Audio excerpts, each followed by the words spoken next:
ज़मीन 1950-51 में जब खाजी साहब मस्जिद के प्रॉपर्टियाँ सब अपने कब्जे में कर लिए थे, कर्नाटका वक्फ जो बेंगलुरु कनिंगम रोड में जो ऑफिस है, उन्होंने एक सूट डाले। अचानक इन्होंने शामिल हो गए, कोल्यूडेड हो गए। कोल्यूडेड हो गया क्या है, बोलते कॉम्प्रोमाइज पिटिशन डाल लिया, सेल डीड करा लिया। 2 एकड़ 4 गुंठे इंडस्ट्रियल पर्पस को करा को 4 टुकड़े बना को 4 सेल डीड्स करा लिया। ट्रायल शुरू होगा अभी, तो विद इन 1 ईयर जो है टाइम फ्रेम तय किया है सुप्रीम कोर्ट ने, उसके अंदर डिस्पोज करने के लिए डायरेक्शन दिया है। इसमें ये वक्फ है, वक्फ की गई जमीन है, ये गेजेट नोटिफाइड है, तो ये प्रॉपर्टी हमें आती है। ये लोग जो है single handedly they have put an effort, तो वापस लाने के लिए ये सक्सीड हुए अब तक। कर्नाटका वक्फ बोर्ड की सर्दमहरी, लापरवाही, रिश्वतखोरी और बड़े पैमाने पर की जा रही धांधलियों का नतीजा ये है कि रियासत भर की हजारों एकड़ औकाफी जायदादें कई सियासतदानों और मालदारों के हाथ नाजायज कब्जों में चली गई हैं। औकाफी जायदादों पर नाजायज कब्जे के मुताल्लिक एक ऐसा मामला सामने आया है जहां पर कर्नाटका वक्फ बोर्ड ने मुबैना तौर पर काबिजों के साथ सांठ-गांठ की, जबकि मिल्लत के जिम्मेदारान ने इस केस को अपने हाथों में लिया। मुख्तलिफ कोर्ट्स में कानूनी जद्दोजहद की और 50 साल की मुसलसिल जद्दोजहद के बाद सुप्रीम कोर्ट के फैसले से एक बड़ी राहत मिली है।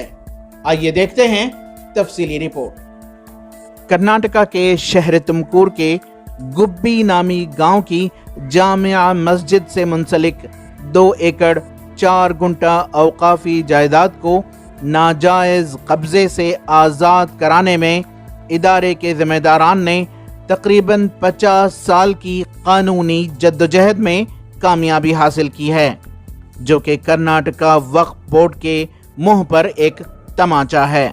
इदारे के जिम्मेदार शफी अहमद ने इस कदीम केस पर तफसीली रोशनी डालते हुए बताया कि किस तरह कर्नाटका वक्फ बोर्ड की नाक के नीचे से वक्फ की जायदाद पर न सिर्फ नाजायज कब्जा किया गया बल्कि इसे बेचने की भी मुकम्मल तैयारी कर ली गई थी। सर्वे नंबर 2 एकड़ 4 गुंठे गुब्बी कस्बा ग्राम की ज़मीन है, यानी कि KSRTC गुब्बी के क्वाइट अपोजिट में है। अब ये ज़मीन कीमती ज़मीन है। ये ज़मीन 1950-51 में जब खाजी साहब मस्जिद के प्रॉपर्टियाँ सब अपने कब्जे में कर लिए थे, गुब्बी के चंद मुसलमान एक स्कीम शुरू डाले। इसमें क्या है, ये प्रॉपर्टियाँ में 195 ये जामिया मस्जिद को, ये जो शॉपिंग कॉम्प्लेक्स मस्जिद और जो मड़ी है वो जामिया मस्जिद के ताबे है। कर्नाटका वक्फ जो बेंगलुरु कनिंगम रोड में जो ऑफिस है, उन्होंने एक सूट डाले। अचानक इन्होंने शामिल हो गए, कोल्यूडेड हो गए। कोल्यूडेड हो गया क्या है, बोलते कॉम्प्रोमाइज पिटिशन डाल लिया। चुप क्या है इसके अंदर, धोखेबाजी करको। इसमें कॉम्प्रोमाइज का मतलब क्या है, ये मतलब क्या है करके बोले तो ये लीज जो खाजी अब्दुल खुद्दूस इसे लिखे थे HS गुराजारा को, इन्हें कब्जा में ले को पूरी प्रॉपर्टी हड़पना चाहा। ये प्रॉपर्टी वक्फ बोर्ड वाले इसके अंदर सीरियस एक्शन लिए नहीं। ये प्रॉपर्टी ना तो वक्फ बोर्ड की हुई ना तो खाजी साहब की हुई। ऐसे माहौल में क्या है तो फिर उन्होंने जो लीज करे HS गुराजारा को, HS गुराजारा KV रुद्रप्पा को सबलीज लिखे। सबलीज लिखने के बाद KV रुद्रप्पा अब जो हमारे केस में जो डिफेंडेंट्स हैं, उन्होंने क्या है बोले तो उसके अंदर ये सेल डीड करा लिया। ये एलिनेशन करा को ड्यूरिंग द ईयर 92 में 2 एकड़ 4 गुंठे इंडस्ट्रियल पर्पस को करा को 4 टुकड़े बना को 4 सेल डीड्स करा लिया। इस तवील कानूनी जद्दोजहद में एडवोकेट रहमतुल्लाह कोतवाल ने मज़कूरा औकाफी जायदाद को नाजायज कब्जे से आज़ाद कराने में बड़ा रोल अदा किया। 1965 में जो गेजेट है हमारा, तो गेजेट में इसका तस्करा है। लीगल ये जो था 2-3 सूट हुए इसमें। पहला सूट एक स्कीम सूट था, उसके बाद जो है इंजंक्शन था, उसके बाद थर्ड सूट जो है डिक्लेरेशन था। हम सुप्रीम कोर्ट SLP डाले, तो SLP डालने के बाद SLP अलो हुआ। SLP अलो होने के बाद सिविल अपील कन्वर्ट हुआ है 2012 में। तो उसके बाद 14 में जो है सिविल अपील का नंबर दिया गया दूसरा।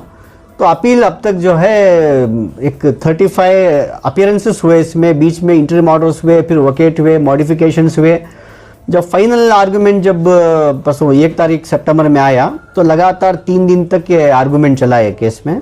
कल जो है प्रोनाउंसमेंट ऑफ जजमेंट होके अब तक जो केसेस अभी तक हमने लूज किए थे high court, trial court, RS से RA में, ये पूरा सेटिस्फाइड करके जो है SLP में और सिविल अपील अलो हो गया हमारा।